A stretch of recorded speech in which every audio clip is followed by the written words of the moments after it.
Dear student, now this is your new topic, component of AD. In previous topic, you have seen the definition of aggregate demand and how aggregate demand correlated to the income of the consumer. Now, in this topic, there are different components of aggregate demand. First, we can see closed economy. Closed economy means those economy in which there is no external trade. There is no trade. Closed economy in two sector economy. Two sector economy are those sector in which one household and the producer. There is no role of government. Okay. So aggregate demand is equal to C plus I. Means the aggregate demand is equal to the consumption expenditure and investment expenditure. How? Consumption expenditure by whom? Consumer. And investment expenditure by producer. So there are two sector economy, and in two sector, one consumer or another producer. Consumer consume the commodity and producer invest money in the market, establish industry, producing different types of goods. So it is called investment. It is clear? Now, closed economy, the second part, three sector. Here you can see two sector, now three sector. Three sector economy, say C plus I, one extra additional code G. G means government. In the same way, just like private sector, consumption expenditure, producer investment, in the same way, government also consume different types of goods and always also invest money in the market, producing different types of goods in the market. So there are two parts, consumption and investment. Okay. So C plus I plus G means consumption, consumer consumption expenditure, producer investment expenditure, and government both consumption as well as investment. इन तीनों को जोड़ लेंगे तो बन जाएगा aggregate demand. In which types of economy? Closed economy, three sector economy. Now moving the second, open economy. Open economy जैसे नाम से ही है, खुला व्यवस्था. Close economy just like a well, एक कुएं की तरह है. कुएं के अंदर क्या होता है, अगर दो चार जो है टैडपोल हो या फ्रॉग हो उसमें, तो उनको लगता है कि यही मेरी दुनिया है और उनको जो है बाहर के अस्तित्व के बारे में, दुनिया के बारे में पता नहीं होता है.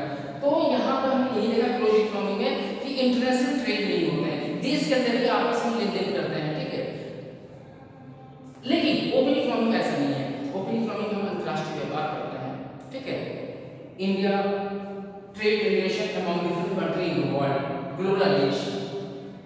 This type of scene we can open economy.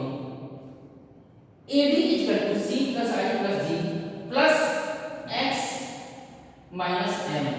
X minus M. What is the meaning of X minus M? ये तो हमने आपको देखा, सेम यही चीज हम रिपीट कर देंगे.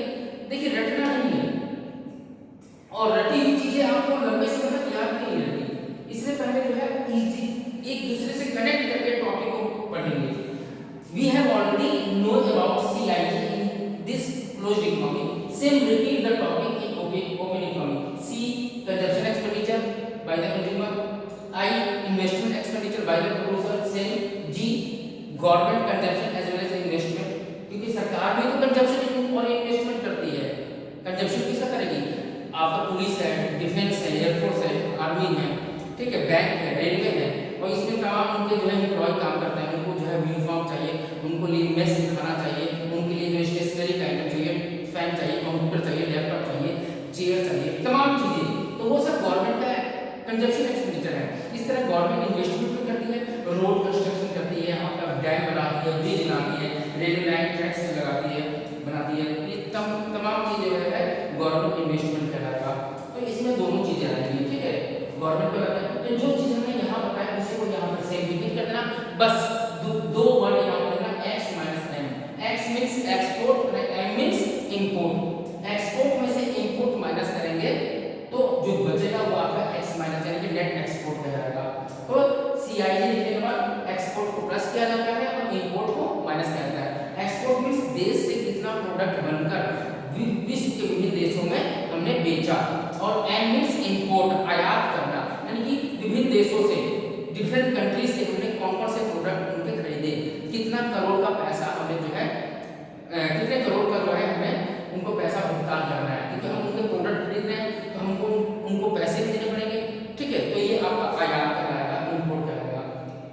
ये फेवरेबल भी हो सकता है, अनफेवरेबल भी हो सकता है।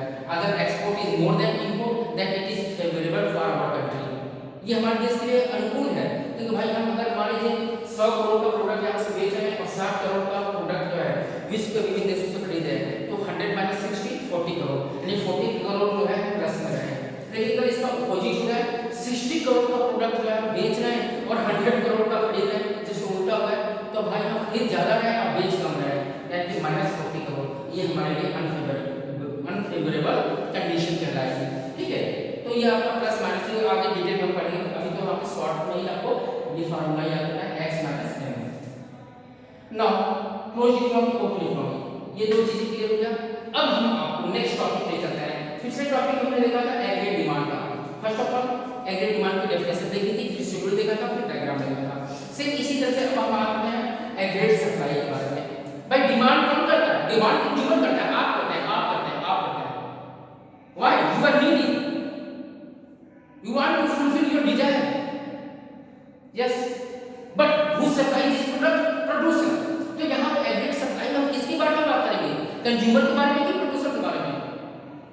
सोचिए, प्रोड्यूसर के बारे में। क्यों? कि प्रोडक्ट तो वही बनाता है। यस, ये table, chair, watch, mobile, laptop, fan, ये सब कौन बनाएगा? यहाँ तक कि किसान जो अनाज उगाता है वो भी प्रोड्यूसर कहलाएगा। तो concept of aggregate supply related to the producer and its complete definition, simple definition, it refer to the flow of goods and services, यानी कि इसमें वस्तु और सेवाओं का प्रवाह होता है as planned by the producer, यानी कि जिस तरह से उत्पादक ने योजना बना रखी है कि मुझे इस साल इतना प्रोडक्शन करना है, इतनी डिमांड है मार्केट में, तो उस योजना के दौरान, ठीक है, ड्यूरिंग द अकाउंटिंग ईयर, यानी एक लेखा वर्ष में एक उत्पादक के द्वारा जो योजनाबद्ध तरीके से वस्तु और सेवाओं का उत्पादन या निर्माण किया जाता है, तो उसे हम कहते हैं एग्रीगेट सप्लाई। उसे हम कहते हैं एग्रीगेट सप्लाई। मैंने इंग्लिश में बोला, फिर एक एक वर्ड की मीनिंग बता के इसको हिंदी में ट्रांसलेट किया, और आशा करता है कि आपकी इस डेफिनेशन बहुत ही अच्छे से क्लियर हो जाना चाहिए। अब हम इससे रिलेटेड जो है हम यहाँ पे शेड्यूल देखेंगे और इसके बाद after that diagram. Schedule YAS, YAS positive relation, positive relation है यहाँ पे।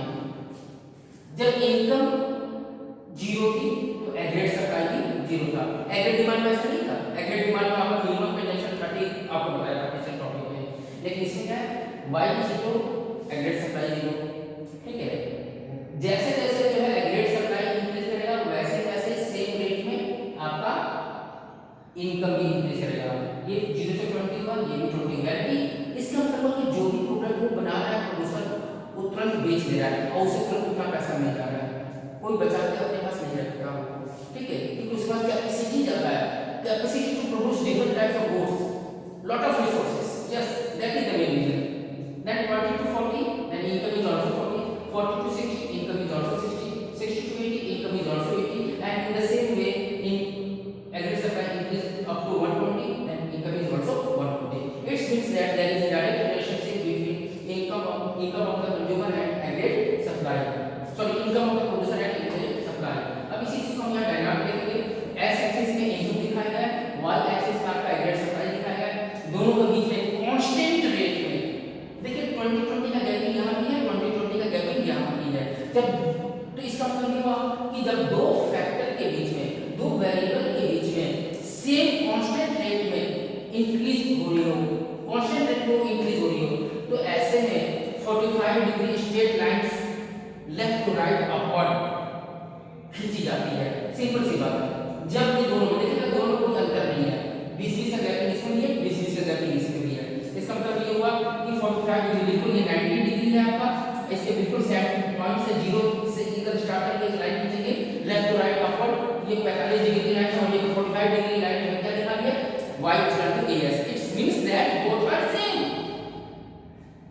यानी कि 20 20 40 40 60, ठीक है 60। इस तरह से जो है आप बनाते जाएंगे तो आपको समझ में आ जाएगा कि जितनी 20 ये है तो 20 ये है, 40 40, इस तरह से जो है आप कर बनाते जाएंगे तो आपका एक स्ट्रेट लाइन, जो पॉइंट को जोड़ते जाएंगे तो एक स्ट्रेट लाइन जो है खींचती जाएगी, जिसका आपका कहलाएगा, जो आपका कहलाएगा इनकम की लाइन। ठीक है, y, तो यहाँ पर y और s बोथ आर इक्वल, इसलिए यहाँ पे स्ट्रेट लाइन है।